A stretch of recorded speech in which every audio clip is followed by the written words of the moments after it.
Good afternoon to everyone joining today. This is CVVC Africa's second webinar we are hosting from Cape Town, South Africa. For those that joined us last time, it's good to have you back. And for those that are joining us for the first time, welcome. Our community is growing. Since our last webinar, we've had a lot of new signups. We've had a lot of new people getting in touch with us and engaging, and that really is our intention for these webinars. So we encourage you to continue and keep the conversation going. The more we build our African blockchain ecosystem together, the more successes we will see. So today's guest speaker, who's here all the way from Zurich in Switzerland, is Bill Laboon. Bill is the Director of Education and Community at Web3 Foundation. He is an author and a lecturer, and also a frequent speaker at conferences in cryptocurrency, software quality, and software development. Thank you, Bill, for being here with us today. You are a plethora of knowledge, and we really look forward to hearing from you in a short while. But before we hear it from Bill, I'd like to introduce you to the newest member of our team at CVVC Africa. His name is Brenton Naicker. He is the Director of our Ecosystem and Partnerships. Hello, Brenton. Brenton is energetic and enthusiastic about the future of blockchain, and he's going to tell us about what's going on in CVVC Africa's plans for the continent. Let's hear it from you, Brenton. So, Stacey, firstly, thank you so much for that very, very kind introduction. But, I think working at the intersection of startups and blockchain technology, it's very hard not to be this energetic and enthusiastic. I think for those of you who are joining us for the first time, this is the second in our Crypto Valley Protocol series. And like Stacey said, we've got an absolutely amazing guest joining us today in Bill Laboon. And again, I know everyone came for Bill, but I've got a few minutes to chat to all of you. And what I'd really like to share is, as CVVC and CV Labs, we're headquartered out in the Crypto Valley in Zug, but as I'm sure you all know now in the audience, we've taken a particular liking to Africa. And I just wanted to share a few reasons on why that is and what we see forming our vision for Africa. So I just want to make sure everyone can see my screen. All good, Stacey? Perfect. So for those of you that are new to us, welcome. Side note, you have to join our community. It's full of amazing startups, developers, ecosystem players, but we'll definitely drop you that link later. But just an intro to what we are seeing in Africa and why we're so excited about building out this blockchain and Web3 ecosystem in Africa. So this is actually us, in the townships of Khayelitsha on the ground, looking at different ways that blockchain technology is solving some of Africa's problems. And that leads us perfectly onto why Africa is the perfect hotbed for this technology.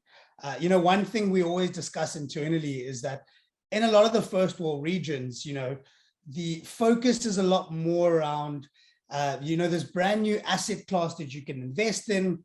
But here in Africa, even at my time at Binance, my time engaging with regulators, Africa for the first time is really proving to be the early adopters of a new technological wave. In fact, countries like Ghana, Kenya, South Africa, our average crypto adoption outpaces the global average. And these are just some of the reasons why, because a lot of the challenges that we've had on the African continent, such as remittance, financial inclusion, digital identity, are things that are completely flipped into opportunities when you look at them from the lens of blockchain technology. And, as I said, working at the intersection of this technology, which is blockchain, but also startups, there again is absolutely no better place to be. So if you look at startup funding just in Africa, the deal flow has more than doubled between 2014 and 2019. And I think it's on track to be doubling again between 2019 and 2022, 2023. We've also got 8 African tech unicorns, so tech companies with over $1 billion. And the majority of those only became unicorns in the last 2 years. And then if we look at why we decided to headquarter in Cape Town, of course, the amazing food and the winelands and the mountains might have had a little bit to do with it. But if you look at Cape Town and South Africa, South Africa is home to, we're really blessed to be home to 2 of the 5 leading startup cities and ecosystems on the continent. Those being Cape Town and Joburg. And then if we look at Cape Town specifically, where our base of operations will be here in Africa, it's ranked first in terms of regional ecosystem knowledge, talent, experience, and maturity, specifically in that crypto and fintech space. So if you've been watching some of the deal flows and the rounds that have been raised recently, you'll know what I'm talking about. But even if we look at what's on the cutting edge of that crypto and blockchain sector, right? Everything has been about NFTs and the metaverse and GameFi, over the last 6 months or so, depending who you ask, but over the last 6 months or so. But if we look at Africa relative to this metaverse and gaming space, the market is still growing at an incredible pace of around 12% a year. And that growth is starting from a point of having 1.75, just short of 2 billion monthly active mobile gamers on the African continent. And these are things that the big incumbents of the industries are also seeing. So if you're in Africa, you definitely know who MTN is. And they were one of the first movers, as we can see here in March, to purchase some land in the metaverse. So the next time you're going to complain about your phone contract, you might be able to do it in the Sandbox or Decentraland. And then, I keep saying we as CDVC and CD Labs, this exceptional company that's done great work out in Crypto Valley, but everything that we've done in Africa, which I'm going to talk about more shortly, has been enabled by the Swiss government that has gone over and above to allow us to launch here in Africa. And our launch here in Africa, which started in the mid parts of last year, is actually a public-private partnership with SECO, or a economic unit of the Swiss government. And we're really, really privileged to have them backing us. Without a lot of their support, both in terms of expertise, network, financially, a lot of what we've achieved in Africa would not have been possible. So a VC that has partnered with government, in crypto, anything is possible. And to talk about our specific footprint here in Africa, we've been here for about a year, but we've already invested in over 8 companies across the South African continent, in everywhere from South Africa to Nigeria to Ghana to Egypt, and they are across the board, right? So we've got everything from companies building the next decentralized Slack to people solving the problem of micro remittances. So again, a real world problem, people who want to send small amounts of money home to support their families. In the current environment, it's very difficult, very expensive. And again, this is why we're so excited about the intersection of blockchain and Africa. And then finally, a lot of the stuff for the industry stalwarts in the room, which I know is a lot of you, a lot of this might have been common knowledge to you. You might have picked up on a lot of this. But what really shocked us at CV Labs is when we opened up the applications to companies from Africa for our incubator, which Nicolai is actually going to touch on next. You would have expected that there probably aren't that many startups in Africa building new innovative business models using blockchain technology. Well, in just 6 months, we had over 500 African blockchain startups apply to our incubation program. And to give you some context, the startups that applied from Africa were more than every other region in the world put together. You know, and it's exceptional quality. So the last incubation batch that we ran, over 50%, or I think it might be 50% on the head, were startups from Africa. So we're really bullish, you know, for those of you in crypto, about Africa, about startups, and about blockchain technology. And the fact that we get to work at the intersection of those areas, I think, really means that the next few years are exceptionally bright for CVVC Africa. So thank you for taking the time out to join us once again today. We hope to see you again in April.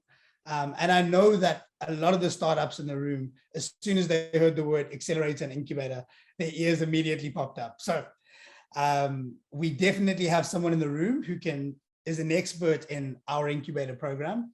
And when he's speaking, I'll actually be sharing the links for all of you to apply. So Stacey, I can see that you've gone over time, look, so that's it from me. Thank you, Brenton.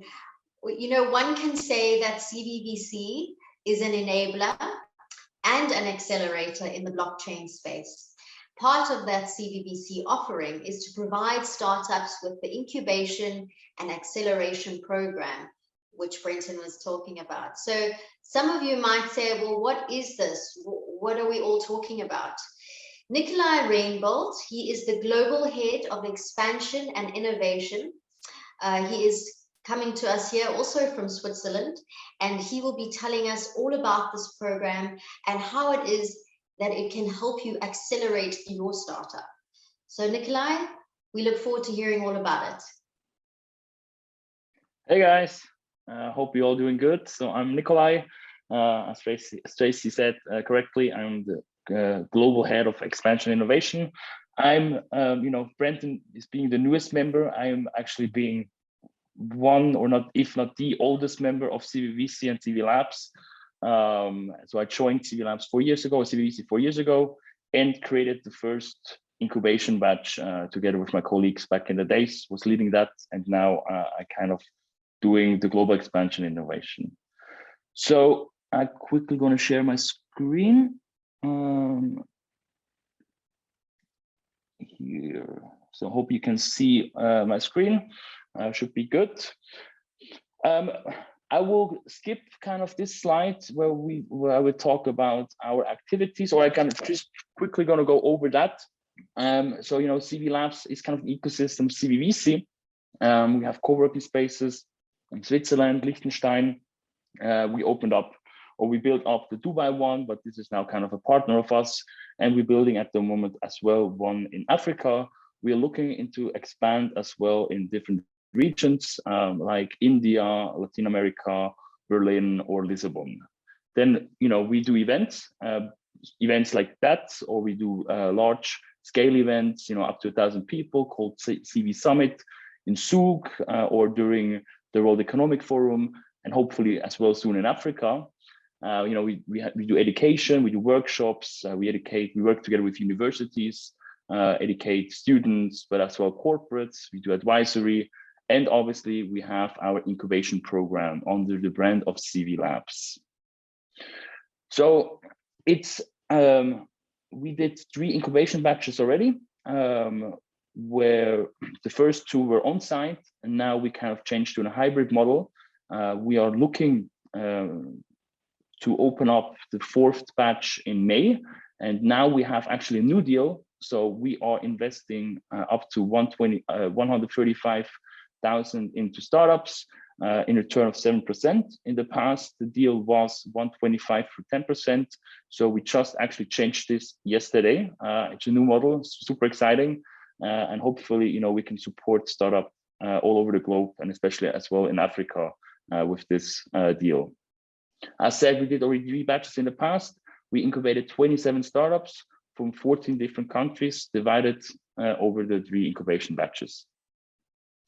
This is the team. As you can see, Yannis is now leading the incubation program. So if you have any questions about incubation, you can reach out to him.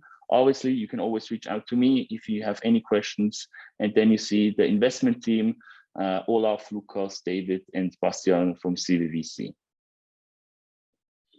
So the CV Labs Incubator, it's blockchain focused, right? So it comes from the heart of the crypto valley, where we have over 1,000 blockchain companies, and you will learn from over 100 mentors and experts throughout the globe.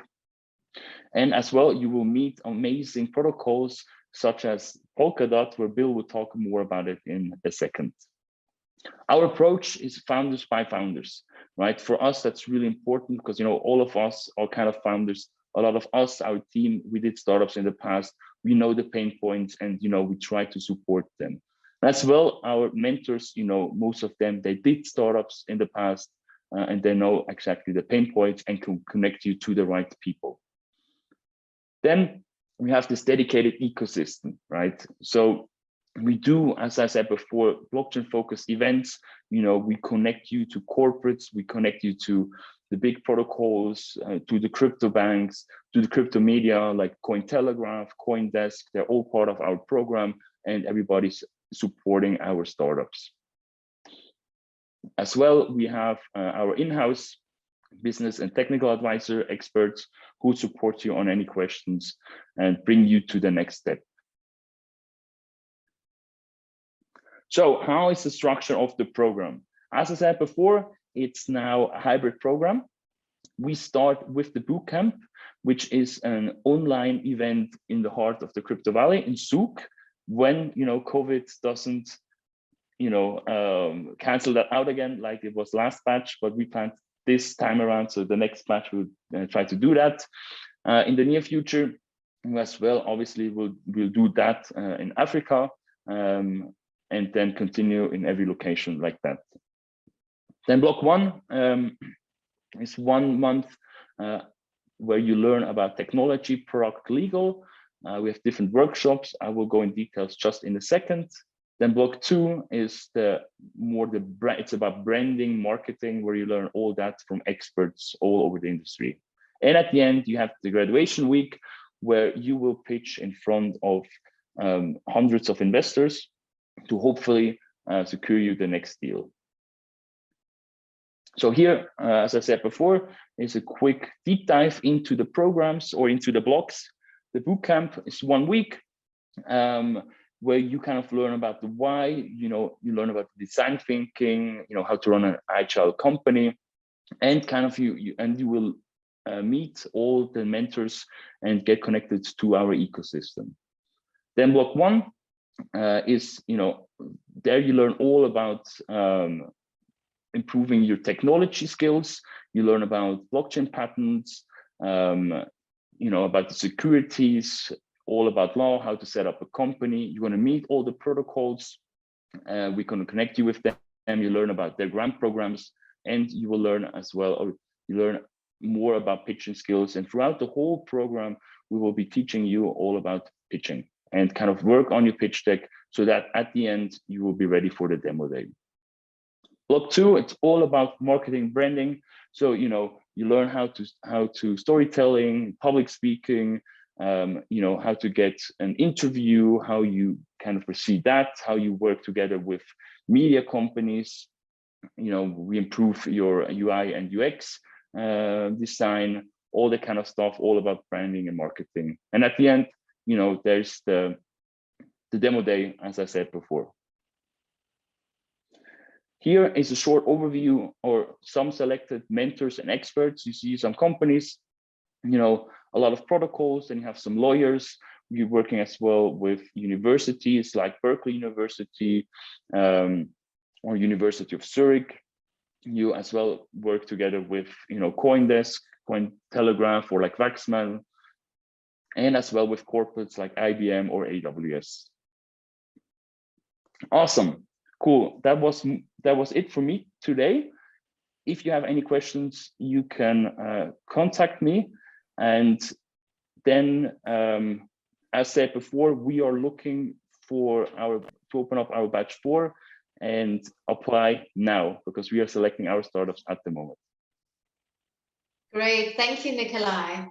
You know, CBBC to date has over 40 startups in their portfolio, and most of these startups graduated through the program. So it's just a sign to say how successful it really is. So thank you for taking us through that. So if you're listening and you're a startup and you're wanting to find out more about how to apply, Brenton, this is your moment where you get to put a link in there if you've already done it. So the next batch, we're looking for the next batch. Get in touch with us, find out how you can get involved, and we will help you through it. And now for our main event. Let's hear it from Bill. Bill is going to tell us all about the benefits of the Polkadot chain and programs that you can get involved in, including grant funding, which is a very interesting and important topic. So thank you, Bill.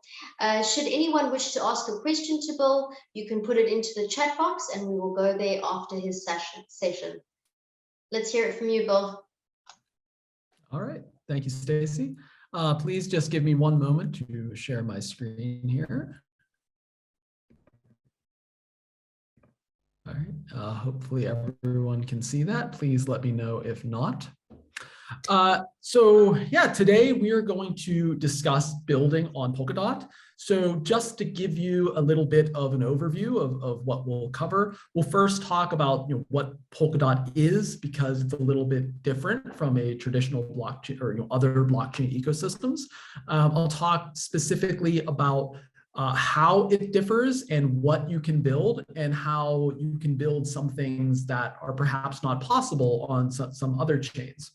And finally, I'll talk about additional resources that you can go to. So as was already mentioned, grants programs, but there are actually a lot of different funding opportunities available for building on Polkadot. So just to give a little background of who I am the Director of Education and Community at Web3 Foundation, which is a foundation here in Zug, which is meant to foster the development of the decentralized web, of Web3. So if you're interested, please follow me on Twitter, or if you have questions that we don't get to, please don't hesitate to email me. My email's right up there, pretty easy, bill@web3.foundation. But I'm sure you didn't all come here to hear about me, but you want to know about Polkadot. So let's discuss a little bit about what is Polkadot. How does it look, right? Because I think there are a few different concepts that that don't exist in other chains. So we could go and dive a little bit more deeply into this, but basically think of Polkadot as basically multiple chains acting as one, an internet of blockchains. So there's one chain which people often refer to just as Polkadot, but really it's better referred to as the Polkadot relay chain. And this you can think of as the main chain of Polkadot. And other blockchains, which we call parachains, can connect to it. So technically, this is what's called heterogeneous sharding. So it is a sharded blockchain. But these parachains, these chains that connect to the relay chain, are entirely their own blockchains. They basically just rely on the relay chain for security. But if you want to develop your own blockchain, that's what these parachains are for. So they're not just copies of each other. They're actual chains that may have different capabilities, different functionalities, but can communicate with the other chains in the ecosystem. They don't have to develop their own, like security mechanisms, right? Like having their own proof of work or proof of stake systems, but rather they can rely on the relay chain. So this is really, you can think of it as it's connecting blockchains, okay? As opposed to having these silos, these chains that exist only from each other, or only have the only way to interact with other chains is through bridges. We do have the capability to bridge to external blockchains, so including Right now, you already can interact with Bitcoin, and we're also developing a bridge, or a team rather, is developing a bridge to Ethereum. But we also have an entire ecosystem of blockchains that can communicate with each other in a trustless way. So we actually have, I meant to look up the numbers before this and I forgot, so I may be slightly off, but when one of our relay chains, which we call Kusama, I'll talk about in a moment, we have 27 parachains connected to it, and to our main Polkadot chain, we have 9. And this is increasing all of the time. So again, don't think of Polkadot as a blockchain, but rather a collection of blockchains that can all trustlessly communicate with each other and that share security, so that any one parachain that is connected, for some definitions of security, right, have the same amount of security as all of the other networks, right? It's combined security instead of just different blockchains that can communicate with each other. It's really multiple blockchains in one ecosystem. So why would you want to develop on Polkadot? So very, very high level. So first is this concept of heterogeneous shards. Heterogeneous shards. So you can develop smart contracts just like on other blockchains, or you can develop your entire own blockchain that meets your specifications and your needs.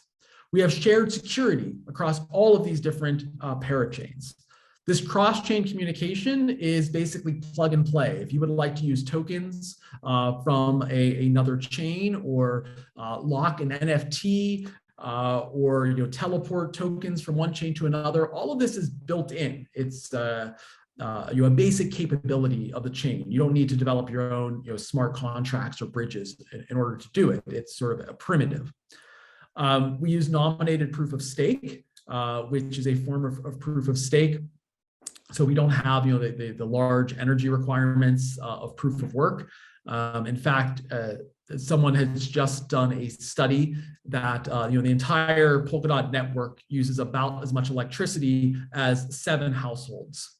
Compare that to Bitcoin, which uses about as much electricity annually as Switzerland. Then you can see it is a much more efficient mechanism, right, for block production and civil resistance. We have a very well thought through on-chain governance system. It's actually in the process of changing a bit in order to decentralize it further. But one of the great things I think about our governance system is that it's a part of the network. So anything can be changed if the DOT holders demand it. So this, and we actually see this quite often. So there's actually been hundreds of referenda that have gone through, and if they pass, they are automatically executed, right? So the code changes based on what people vote on. So this is not something where you're giving recommendations to developers or anything like that. Nothing actually major can change without consent of the DOT holders. And this actually gets us to our next concept here, these forkless upgrades. So due to the way that the system works, and we'll discuss a little bit more about how this happens, we don't need forks to upgrade the network. So this is not like Bitcoin or Ethereum or Monero, where if you want to have a major change to the network, you need to coordinate it and make sure everybody upgrades. The runtime code is actually stored on chain. So if you want to change the runtime code, you can, via governance, modify it, and DOT holders can vote on it, and then at some block number, nodes will start running this new WebAssembly code that indicates what the new runtime is. So you actually can have these updates without any sort of forking. We have a very large and growing ecosystem. So as I mentioned, we already have altogether, that's between a few different relay chains, we have about 35 different parachains, and not to mention projects that have built on top of those. So just like Ethereum has lots of different applications running on that, our individual parachains have different applications running on that, on them. Finally, the last two things I wanted to cover is one is Kusama, which is our canary network, which is a way for us to try things out and for developers to try things out in a real world network that has some economic significance before moving to Polkadot, because you find a lot of issues, right? When you have people that have an incentive to try to crash your system, right? That you don't see on test nets, although we also have test nets.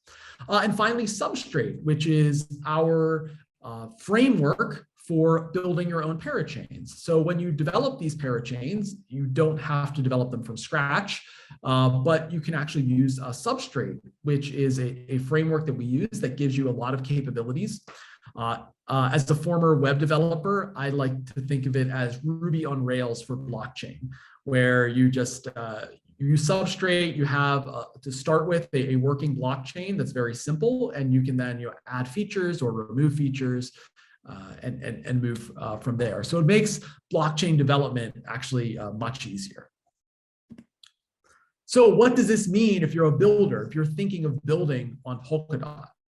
Well, if you would like to develop something that uses a sort of standard smart contract, then we have there are several different native smart contract programming languages, and basically anything that can compile to WebAssembly you can use on Polkadot.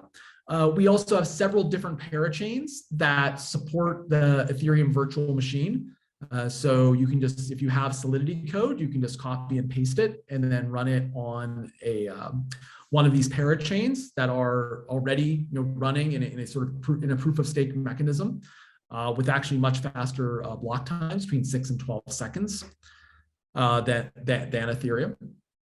Or if you want to do something that's really fundamentally different, that cannot be done in a, or at least not done efficiently in an EVM or other smart contract environment, you can actually build your entirely own parachain.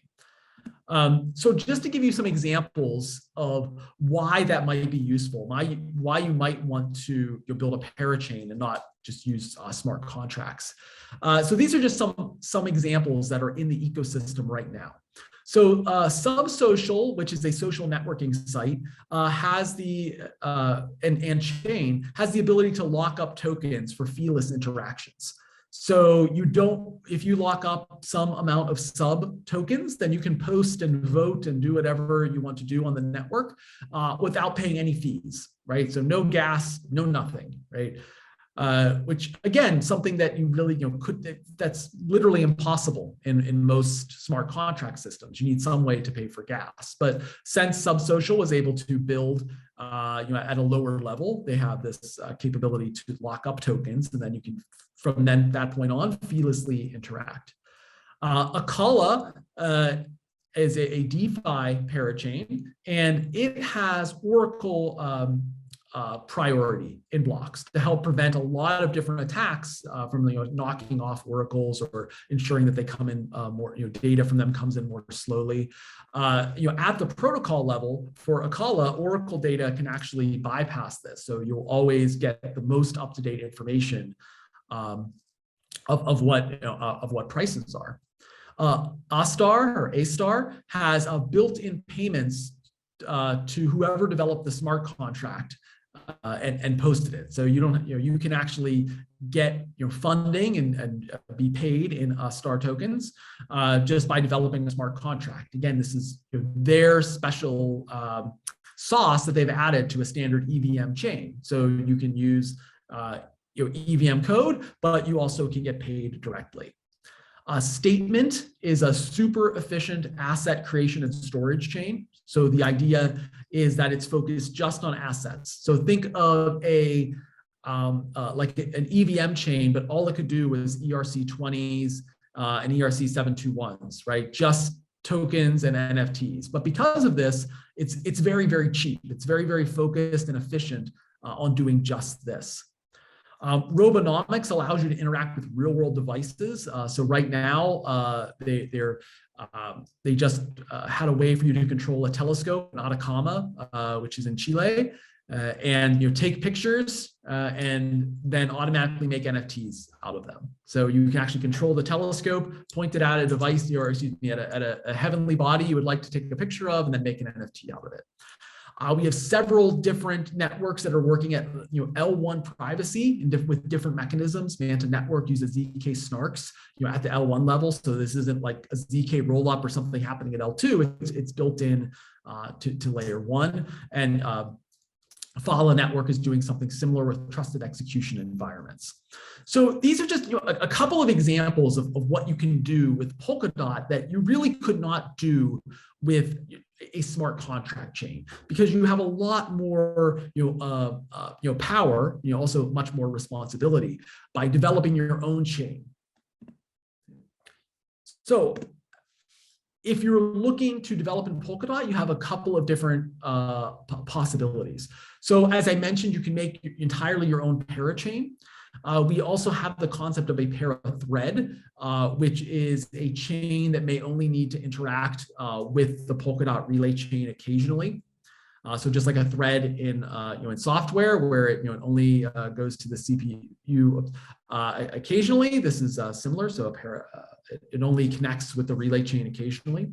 You could develop a solo chain. So you can use our tools to develop a chain that never interacts with Polkadot. We have a few substrate-based chains out there like Kulupu and Edgeware that have decided they don't want to interact with Polkadot or with other chains, but they are using substrate to develop their own chain. You can make smart contracts. And of course, there are other applications that can be built just directly on this. So you can have things like wallets, obviously, and interact via the Polkadot API. We have several remark-based applications. So something Polkadot lets you do is make remarks on chain, just comments, and different applications have used this for different purposes. Probably the most famous is RMRK, which allows you to make composable NFTs just by making remarks, just by making comments on the chain. So because of this, it's actually very efficient.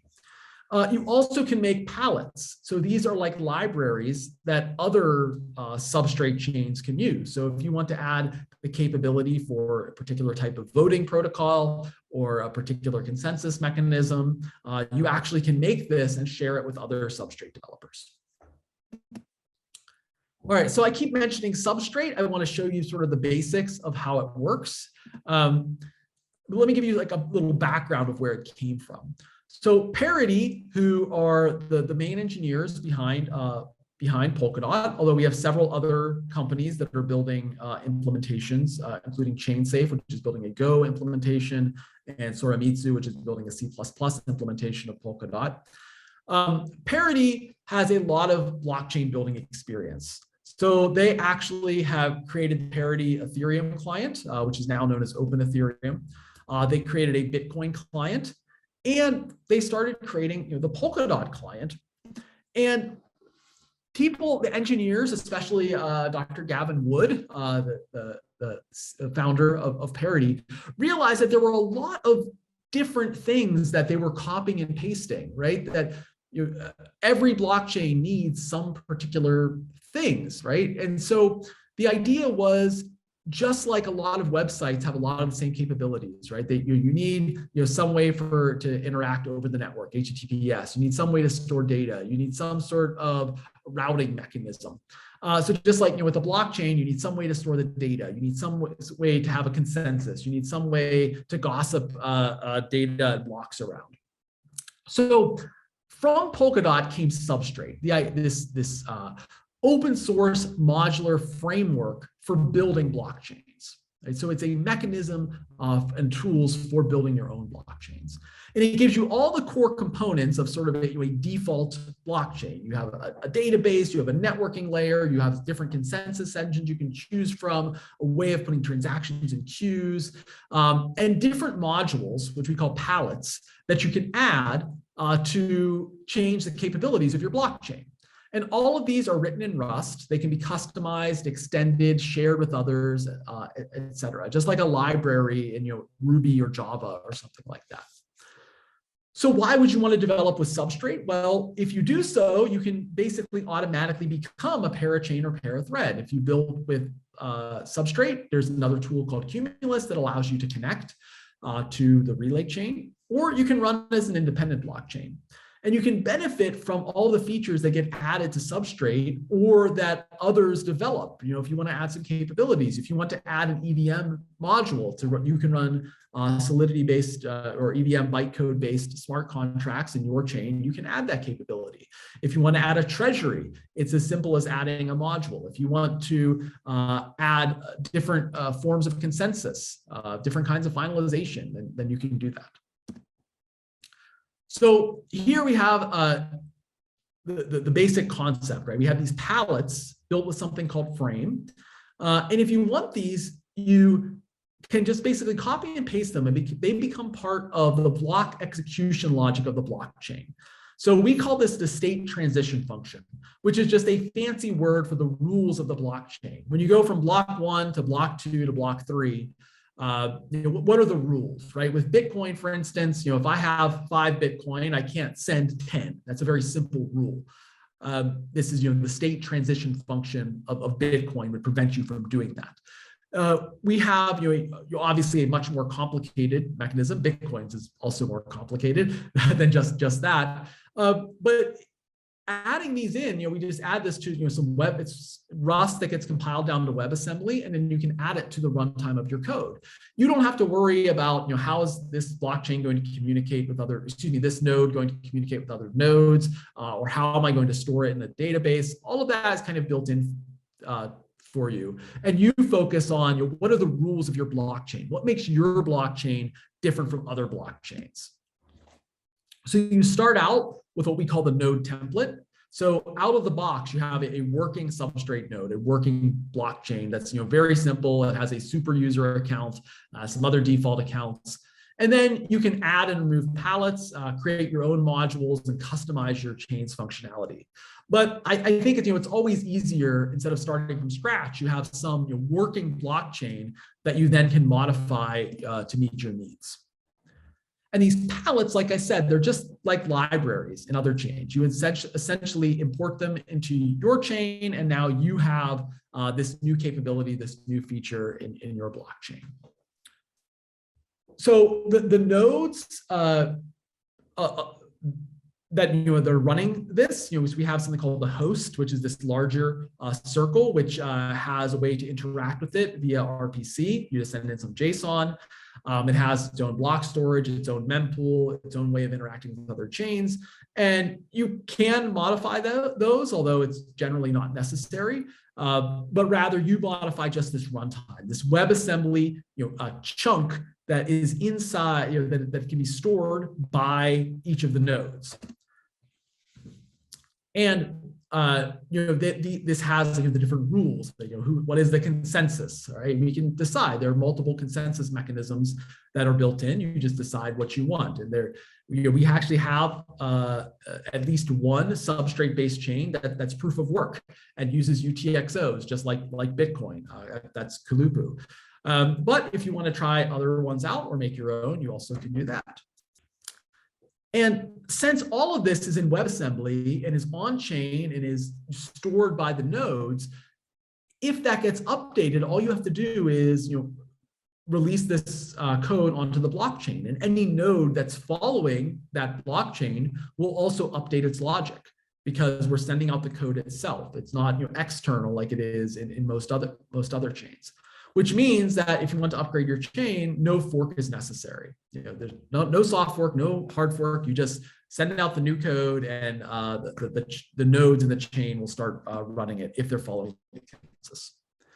We also have the Polkadot.js app, which is a very cool generalized tool. It's hosted, or you can run it yourself. And it allows you to do things with the chain. And actually, since it understands the palettes, can come up with a very simple interface for interacting with the chain via like a website, essentially, just by adding those features. So you don't need to even update the UI to access those features. It sort of understands it. Now, by default, it's a little bit ugly and perhaps something only a developer would love. But you then can add some whatever your tooling, your colors, your CSS, and make it a little bit easier for users to understand. But this tool, we have this basic way of interacting with your chain from the start. You add a feature, you can interact with it from a website automatically, which I think is really useful for development. It's really cool that you add a new feature and you can immediately interact with it without having to build your own transactions by hand or anything like that. Pardon me. So I mentioned Kusama a little bit earlier. So Kusama is Polkadot's canary network. So whenever new features are added to Polkadot, there's a process. So first, obviously, we test it internally. We then have some externally available test nets like West End and Rococo. And then Kusama, which is sort of our move fast and break things network. So new features get added here first, even before they're finished being audited, where we try them out. We add, we have things go much faster. Governance occurs more quickly. Decisions are made more quickly. It has sort of a cyberpunk, let's try it out and see what happens vibe, which is why its motto is expect chaos. There actually hasn't been a lot of chaos on Kusama. Things usually, by the time they get there, are pretty solid. But here's where we figure out, right, like the limits of our network, and like on a network that has real economic value. KSM tokens, even though they were given away for free, they have like real economic value. People use the Kusama network. In fact, some parachains and projects such as Zeitgeist have said that they never plan to move to Polkadot. Kusama meets their needs, and they're just going to be Kusama parachains. But I think this is a very interesting and beneficial step, right? To make sure that any code that gets to Polkadot, not only has it been audited and researched, but it's already been tried out in a real world environment on Kusama. All right, so hopefully this has made you interested in building on Polkadot, or at least exploring a little bit further. So if you are, there is a lot of technical and financial assistance available. So first, both Polkadot and Kusama have on-chain treasuries that have a variety of different ways for you to get DOT or KSM to build. So the simplest way is through tips. You can say, hey, I'm doing this, or I saw someone do something cool, I'd like to give them a tip. And you can register that tip on chain. And then if enough people vote on it, that other account will get some DOT or KSM. If you're looking for something bigger, there are treasury proposals, which need to be verified by the council. This is an on-chain elected group. So you basically make a proposal. I want to do X, Y, or Z, and I want this many DOT or KSM, and it can either be approved or disapproved. And finally, bounties, which are basically RFPs, right? It's when the network has decided that we want something done, and so we'll set up a bounty for it. And if you then a curator, a person who decides if that bounty has been met or not. This is usually some multi-sig. So think of it as kind of like an on-chain DAO. And if you meet those bounty requirements, then you can you get that DOT or KSM reward. And these rewards actually can be very big. I think our largest one is about the equivalent of $7 million US dollars. So these bounties can get pretty big. Some are smaller, some are larger. We also have the off-chain, a couple of different mechanisms. One is the Web3 Foundation grants program. So Web3 Foundation gives grants for people building on projects that we think will be useful to the ecosystem and others building on it. We've given out over 300 grants. There are 3 levels that require more or less approval and work. So the levels are at 10,000 USD, 30,000 USD, and above. 10,000, 50,000, and above 100,000 USD. There is a substrate builders program. So we have cohorts of teams that are building on substrate. We also, and I just found out about it yesterday, so I apologize, it's not on the slide, a Web3 boot camp, which is similar to this, except in person, a builders program in person in Shanghai, China, starting in May. So you would get funding to come there and work with others that are building substrate. We have several courses on building with substrate, and I can tell you that there are many more on the way. For learning Rust, building with substrate, building with Polkadot, blockchain fundamentals. A lot of these are coming out. Our technical education team is working on getting those out starting in May, much more in May. So just a few links, since obviously this is a very high level overview. The Polkadot Wiki is our source of truth for information about the Polkadot network. If you're interested in building on Substrate, we have the developer hub, substrate.dev. We have weekly meetings called the Substrate Seminar, where we have parity engineers or parachain engineers, or people that are in the ecosystem, give talks about different aspects of what they're doing with Substrate and how you can do it. We have the Substrate Builders program, which you can apply for if you're interested in building, and the Web3 Bootcamp. Okay, so I did put it on this slide, but I forgot to put it on the other one. I apologize there. Or if you were interested in working with Polkadot, but not building on your own, Web3 Foundation is hiring for several different positions. We are always looking for technical educators and grant evaluators if you're interested in evaluating grants and seeing a lot of the ecosystem. Parity is hiring a lot of engineers. So if you are interested in front-end development or blockchain development, especially if you have Rust experience, Parity is looking for a lot of engineers. Or if you're looking for devs or you would like to apply to a project in the ecosystem, we also have careers.substrate.io, which has, I just checked this morning, 264 jobs from 61 different companies. So there are a lot of opportunities if you are interested in building in our ecosystem. And if you don't see exactly what you're looking for, or you have questions about what might be best for you, I can answer some questions after this, or again, feel free to email me or I would say tweet at me, but probably email me. A lot of randos on Twitter, so I sometimes miss things on there. But as I mentioned, please feel free to get in touch. I can direct you to a person or team or project that might be useful for you. Yeah, my email is bill@web3.foundation.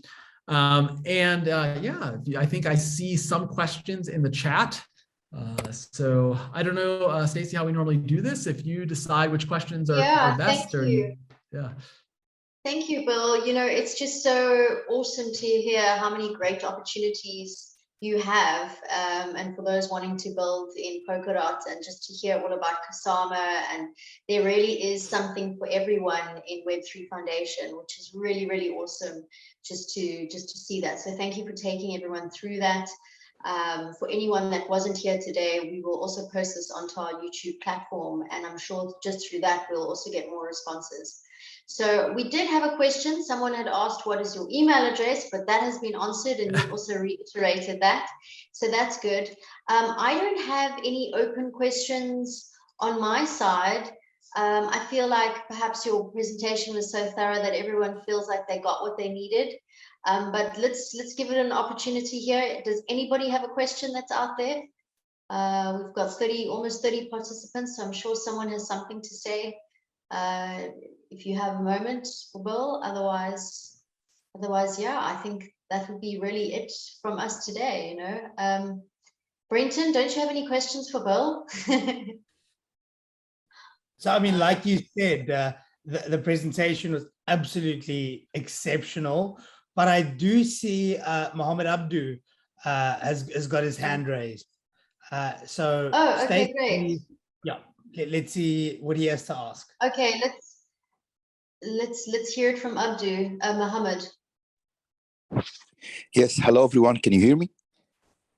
Yes, we Yeah, can I hear can you. hear you. Yeah, that's great. Thanks, Bill, for the great presentation.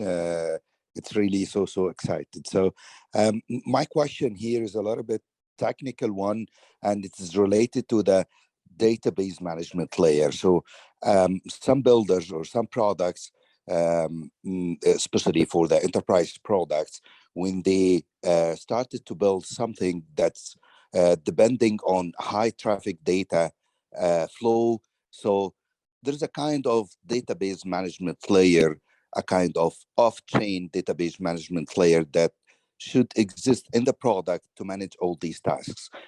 My question is there is any kind of solid and robust solution in terms of database management that allowing builders on top of Polkadot to use these tools and integrate with the products? So I'm not sure which tools you mean exactly. I'm not a database expert, but what I can tell you is that so I think there's the two things here. So one is that the choice of database that you use, there is an abstraction layer there. So by default, you can use either RocksDB or a specialized database called ParityDB, which is meant just specifically for Substrate. However, we also have this concept of off-chain workers. So the idea is anytime you're interacting with something that's not going to be on-chain, you're going to go off and do something off-chain, which could be storing data, it could be doing some long, complicated calculation, whatever. This is actually like a built-in capability. So using using these off-chain workers, you should then be able to interact with. You'd obviously have to mess with what the foreign function interface and all that stuff is, but you should be able to interact with anything running off-chain and actually have that be put back on-chain. But I'm not sure which specific tools you're asking about that the database layer would have to interact with. Yeah, my question, according to the database issue, is related to the Web3 standard database issue, where it acts like a blockchain, but it's a kind of consistent that allowing the different participants with the system to validate the transactions and all these things. There are some tools that available in the market, but it's not dedicated to a certain blockchain infrastructure, but it's something like general one that you can use it wherever the blockchain infrastructure that you are building on top of it. So my question was, is there something that's specifically related to Polkadot that's allowing people to integrate easily rather than using some kind of Web3 standard databases like Flurry, like Modex, and all these database infrastructures? So there are a couple of, and I apologize, again, I'm not a database expert, so I'm not familiar with those specific tools. But we do there are a couple of different projects being built that use a decentralized database mechanism. Crust would probably be the most famous one that we have. We also, Subsocial has interoperability with IPFS. And so since they've released a palette, now any parachain or any network blockchain that you create can have interactions with IPFS and trustlessly interact with it. That's great. Thank you. Yep, thanks. Thank you, Mohammed, for your question. I think, Bill, we'll end off with a lovely note from Alexander Viviers. He says, thank you so much for a fantastic presentation and giving insight into substrates and testing. It was really fascinating. Even though he is not a developer, you got his mind racing. So that's a good thing. Yeah, that's great. That's a great compliment. Thank you. Yeah. As we said last time, CVVC Africa is committed to reshaping the African landscape and positively changing the lives of millions in the process. I'm sure we can all agree that there really is a lot of talent in Africa, and the blockchain ecosystem is evolving at a rapid pace. So we ask all of you attendees who are there to please join our Telegram group, listen up for our next webinar. And again, thank you to all our speakers today. We appreciate your time, and we hope that we've been able to share the knowledge and just add to the community and ecosystem. Thank you.